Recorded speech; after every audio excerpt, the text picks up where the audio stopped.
नमस्कार, पेशाज का news point में विज्ञान प्रकाश। मैं आपसे एक प्रश्न पूछना चाहता हूं। ये काले धन के मसले में आपको इतनी ज्यादा रुचि क्यों? और ये मैं जानता हूं कि आपको रुचि है। ये रुचि आपको इसलिए है क्योंकि कहीं पर हम सब हिंदुस्तानियों को ये लगता है कि अगर हमारे मुल्क के सिस्टम का फायदा उठाकर, अगर हमारे मुल्क के सिस्टम के साथ बेईमानी कर कर, अगर हमारे मुल्क के सिस्टम को तोड़ मरोड़ कर लोगों ने गलत ढंग से पैसा कमाया है और उसके बाद उस पैसे को हिंदुस्तान से बाहर अपने हिसाब से महफूज रख दिया अलग अलग बैंकों में, तो बहुत सारे हिंदुस्तानियों की ये सोच है और ये मानना है कि इस पैसे को इस मुल्क में आने की जरूरत है वापस। पहली बात।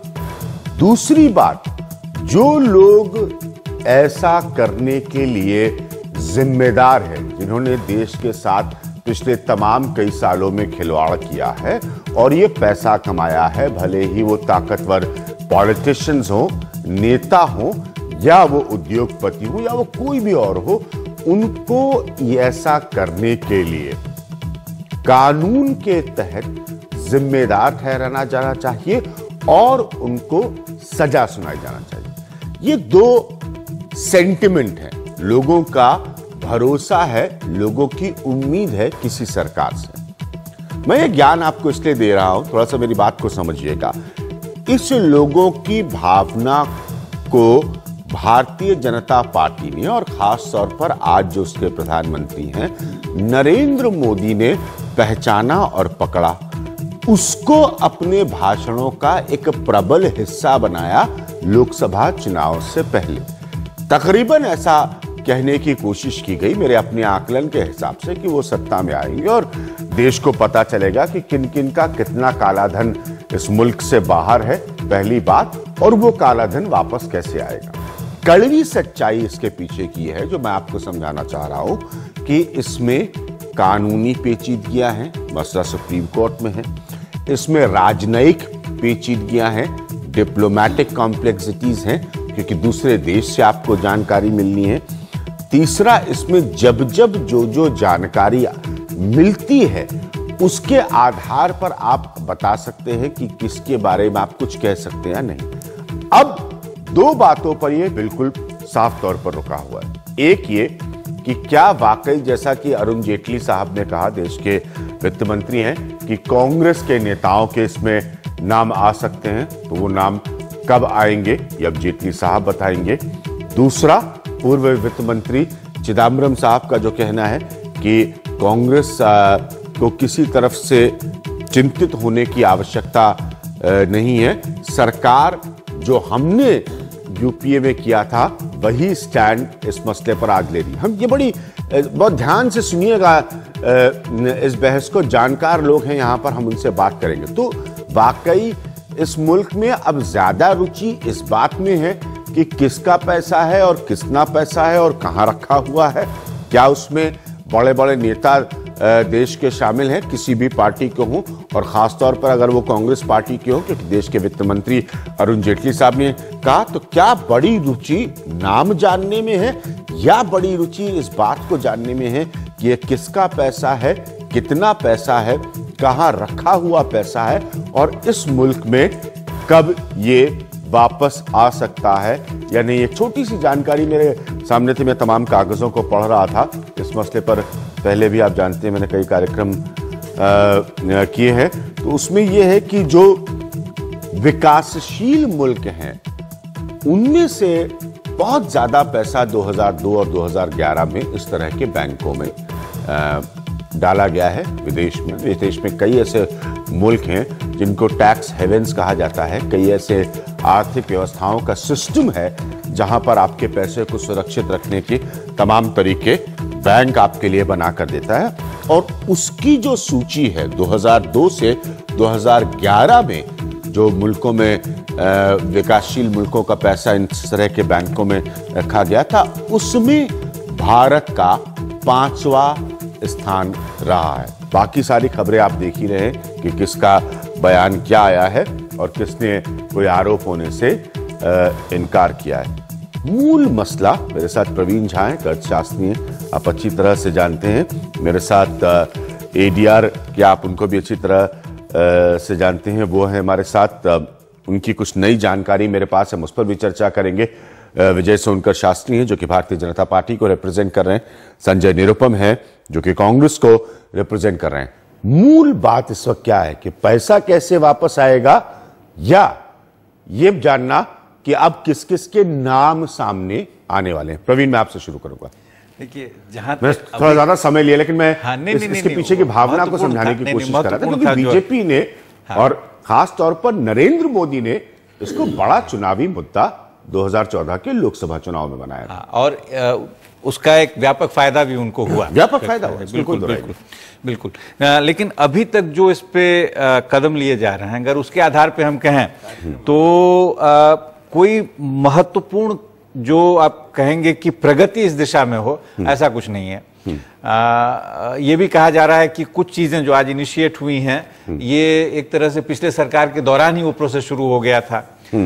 अब एग्जैक्ट उसमें क्या फैक्ट्स हैं, चिदम्बरम साहब का दावा है लगातार, चिदम्बरम साहब का दावा ये लगातार है कि ये प्रोसेस वहां से बिल्कुल शुरू हुआ, उनकी सरकार से शुरू हुआ। तो अभी तो लगता है कि शायद देखना पड़ेगा कि ऊंट किस करवट बैठता है। अभी तक के आधार पे जो अगर हम कहें कि कोई महत्वपूर्ण कदम लिया जा रहा है, ऐसी कोई खास बात तो है नहीं।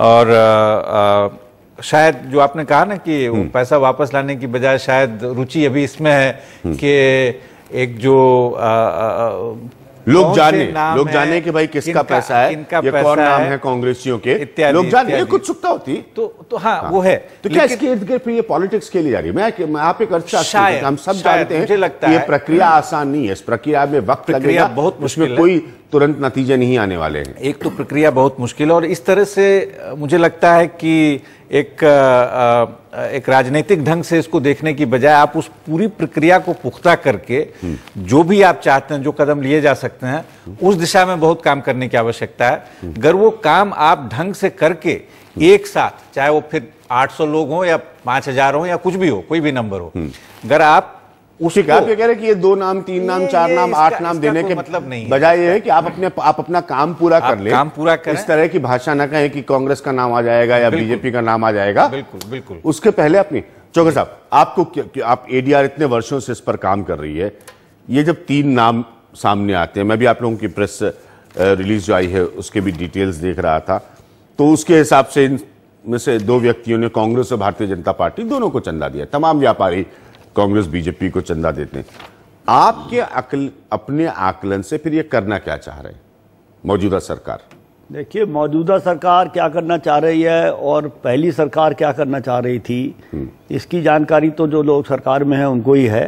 ठीक है, लेकिन मेरा ये मानना है, और ये जो 3 लोगों में से 2 के बारे में पता लगा कि इन्होंने दोनों ही मुख्य पार्टियों को पैसा दिया है, मेरा तो अपना ये अंदाजा है कि राजनीतिक दल, कोई भी दल इस मामले को कारगर लाने में झिझक रहे हैं और झिझक रहे थे और झिझकते रहेंगे, क्योंकि ये जो पैसा, जो गलत तरह का पैसा है, ये घूम फिर के, चाहे ये जनरेट बिजनेस से होता हो, कॉर्पोरेट वर्ल्ड से होता हो, हवाला से होता हो, कैसे भी होता हो, इसका कुछ हिस्सा राजनीतिक प्रक्रिया में जाता है।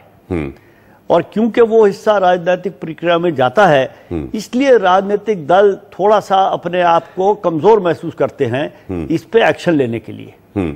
इस बात के बावजूद कि नरेंद्र मोदी से एक अपने प्रमुख कैंपेन का मुद्दा बनाते, इस तरह की बातें तब कही जाती है कि साहब 100 दिन में हम आपको बताएंगे किसका पैसा है, किसका, ये मोदी जी के बयान है, ये मेरा बयान नहीं है, तो उस समय की रैलीज के उनके बयान है। उसके बावजूद भी आपको लगता है, जिसे हम अंग्रेजी में कहते हैं कोल्ड फीट, पाव हल्के से सरकते हैं किसी भी सरकार के, चाहे बीजेपी को चाहे कांग्रेस की, इस मुद्दे पर आने में? सरकार निकलती है या बनती है राजनीतिक दलों से। राजनीतिक दल ने कोल्ड फीट डेवलप किए हैं। राजनीतिक दलों की कमजोरी है, सरकार की कमजोरी तो इसलिए है, सरकार जो है वो सिर्फ राजनीतिक दल नहीं है, सरकार में एक एडमिनिस्ट्रेटिव विंग भी है। तो सरकार और राजनीतिक दलों को हमें थोड़ा सा अलग से देखना पड़ेगा। राजनीतिक दलों में कॉम्प्रोमाइज हुआ है या होने का तो आप अंदाजा ये बड़ी दिलचस्प बात आप कह रहे हैं जोगर साहब की, फिर आप ये कह रहे हैं कि राजनीतिक दलों की चाहे कुछ भी सोच या मंशा या उनके पीछे की घबराहट रही हो, लेकिन अगर सरकार ये चाहे तो फिक्स कर सकती है इस प्रॉब्लम को। सरकार को राजनीतिक दलों से उठ के काम करना चाहिए, ठीक है, देश के हित में काम करना चाहिए। हाँ। तो जो भी राजनीतिक दल मिल के सरकार बनाते हैं, आजकल तो गठजोड़ की सरकार बनती है, कोalition सरकार है। भारतीय जनता पार्टी के तो लेकिन जो प्रेसिडेंट है वो कहते हैं कि उनके पास सबसे बड़ी ताकत ये कि ये कोई उनके गठबंधन या मजबूरी की सरकार नहीं है। एनडीए की कल मीटिंग हुई थी, हाँ, तो कागज पे गठबंधन तो है, हाँ कागज पे तो गठबंधन है। और कोई भी अगर एक राजनीतिक दल भी आप भी जानते, मैं भी जानता, एक पॉलिटिकल एनालिस्ट के तौर पर कागज पे गठबंधन और मजबूरी के गठबंधन में जमीन आसमान का फर्क होता है। अगर इस गवर्नमेंट के ऊपर किसी को सुनने का, झेलने का कोई दबाव नहीं। अगर एक पार्टी भी सरकार बना रही है जी, तो उसको भी अपने पार्टी के हितों से उठ के राष्ट्र के हित में सरकार चलानी चाहिए, गवर्नेंस करनी चाहिए। ठीक है, मैं यहां पर भारतीय जनता पार्टी के सोनकर शास्त्री साहब को लाऊंगा, उसका पूरा समय संजय निरुपम को दूंगा। आप लोग जब अरुण जेटली इस तरह की बात कहते हैं कि कांग्रेस के कुछ लोगों का नाम आएगा और कांग्रेस उससे शर्मसार हो सकती है, आप लोग किस चीज में ज्यादा इंटरेस्टेड है? कांग्रेस का नाम आएगा या कांग्रेस से किसका नाम आएगा इस बात में, या इस मुल्क में काला धन वापस आ जाए इस बात में? आपको रुचि ज्यादा किसमें है? देखिए अभिज्ञान जी, हम लोगों की रुचि कहाँ है ये हमारे घोषणा पत्र में स्पष्ट रूप से दिखाया गया है, चर्चा है उसकी, हम लोग उसी दिशा में जा रहे हैं। चर्चा के दौरान अगर इस प्रकार की बात आ जाती है कि किसी राजनीतिक दल को शर्मसार होना पड़े, तो ये इसको मुख्य विषय नहीं बनाया जा सकता है। लेकिन हमें इस बात का भी आश्चर्य है कि कांग्रेस के पूर्व वित्त मंत्री ने इसका जवाब भी दिया। उन्होंने अपने जवाब में ये नहीं कहा कि इसे भाजपा को भी नुकसान हो सकता है, बल्कि उन्होंने जवाब जो दिया वो जवाब मार्क करने लायक है। उन्होंने कहा कि नहीं, हमारे कांग्रेस के लोगों को इसकी चिंता नहीं करनी चाहिए। मतलब कहीं ना कहीं ऐसा लग रहा है कि उन्होंने इस एक पासिंग रेफरेंस का उत्तर देने की कोशिश किया।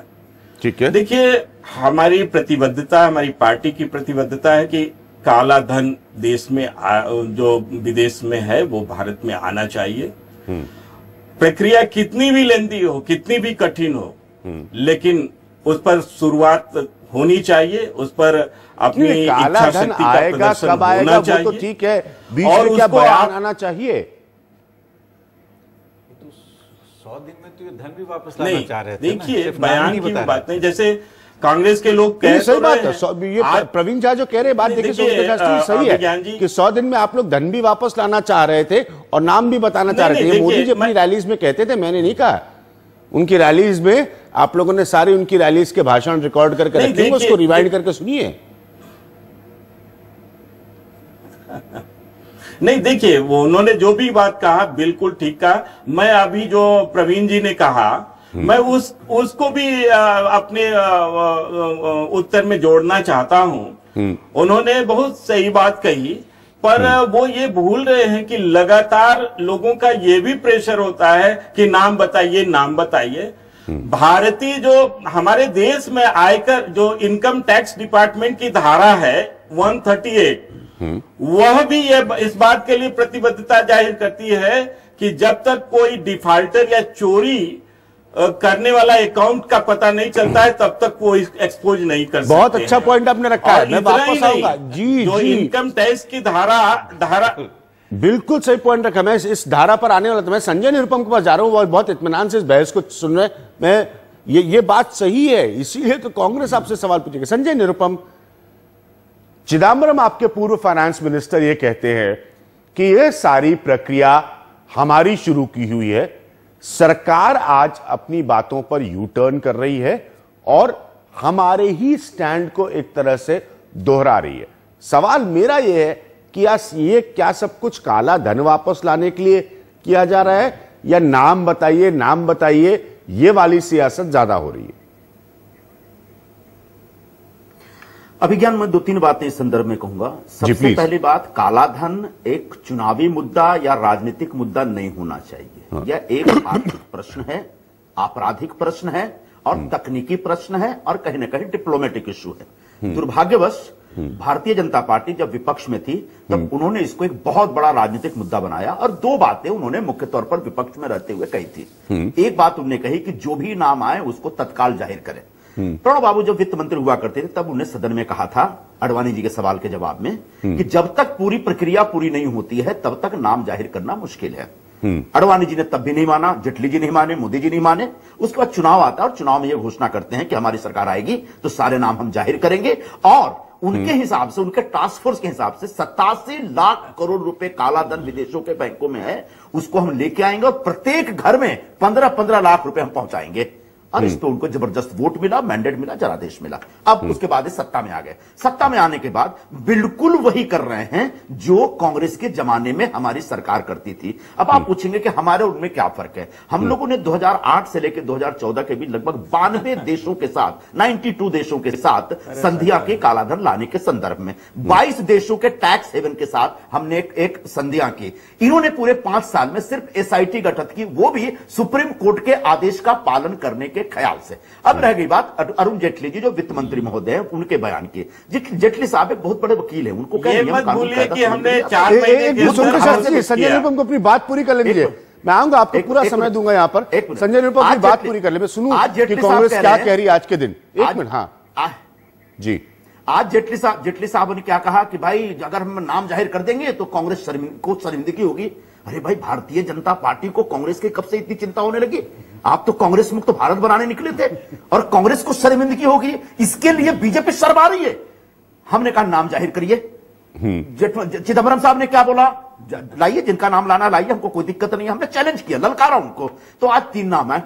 3 नाम में से एक नाम ऑलरेडी एनआरआई का है। दूसरा बेचारा गुजरात में बैठा व्यापारी बोल रहा मैंने तो आज तक स्विट्जरलैंड में अकाउंट ही नहीं खोला। तीसरी महिला जो है, जो राधा टिमलू हैं, वो एक अवैध खनन व्यापारी हैं जिनके लाइसेंस को रिन्यूअल किया था भारतीय जनता पार्टी की गोवा की पिछली सरकार ने। इनके क्या रिश्ते आगे देखेंगे। इस बीच केजरीवाल जी की प्रेस कॉन्फ्रेंस होती है और उस प्रेस कॉन्फ्रेंस में बताया जाता है कि ये 3 लोग ऑलरेडी अपना अपराध कबूल चुके हैं, वो नाम नहीं जाहिर किए। जेटली जी ने कहा था कि जब तक प्रक्रिया पूरी नहीं होगी नाम जाहिर नहीं होंगे। मेरा सवाल यह है शास्त्री जी से कि क्या ये तीनों के बारे में प्रक्रिया पूरी हो गई? अगर प्रक्रिया पूरी होगी तो कितने पैसे मिले? अब बड़ा इश्यू यह है, नाम नहीं चाहिए मुझे। नाम जिसको जितना सनसनीखेज करना करिए, मुझे पैसा चाहिए। मेरे देश का पैसा मेरे देश के लोगों ने गलत तरीके से विदेशों के बैंकों में छुपा रखा। वो पैसा लाने का आपने वादा किया था इस देश की जनता के साथ। मेरा पैसा आप 100 दिन में लाने वाले थे, कहां है वो पैसा? वो पैसा अगर नहीं ला रहे हैं तो भारतीय जनता पार्टी को। हाँ, शास्त्री जी पूरा नहीं, ठीक है। संजय ने अपना पॉइंट बहुत क्लियरली रख दिया है। अब आप रिस्पॉन्ड करिए। संजय कह रहे हैं कि मुझे नाम नहीं चाहिए। मैंने कहा ना कि मूल बहस यहां पर एक बहुत प्रतिष्ठित अर्थशास्त्री, मूल बहस इस वक्त ये नहीं है। मूल बहस तो मुझे लग रहा है कि भाई किसका नाम है, किसका नाम है, किसका सुनाई पड़ेगा, किसका पता चलेगा। जैसे एडीआर की जब रिपोर्ट्स आती तो बड़े गौर से उसको पढ़ते। तो अब मूल बहस पैसा वापस आने की नहीं है। मूल बहस तो ये कि भाई किसका नाम आने वाला है। अब मैं मतलब मुंह से कह भी नहीं सकता कि लोग किस तरह की बातें करते हैं। तो अब ये दिक्कत है। हाँ शास्त्री जी बताइए। संजय निरुपम कह रहे हैं कि आप 100 दिन में पैसा ला रहे थे, नाम बता रहे थे, वो क्यों नहीं हो रहा है? देखिए अभिज्ञान जी, संजय जी ने बहुत सारी बातें कही और मुझे ऐसा लगता है कि उन बातों की बहुत ज्यादा आवश्यकता नहीं थी। अगर वो पूरी चर्चा को ध्यान से, आपकी ही बातें जो आपने शुरू में कही है उसको ही ध्यान से सुने होते। अब जरा गौर कीजिए कि इनके वित्त मंत्री जी कहते हैं कि हमारे पास जो लिस्ट आई थी हमने उसे देखा ही नहीं। आप अंदाज कीजिए कि ये कितनी जिम्मेदारी वाली बात उन्होंने कही है। क्या एक वित्त मंत्री के सामने काले धन के उन अकाउंट्स के नाम जाते हैं, वो देखे भी नहीं होंगे?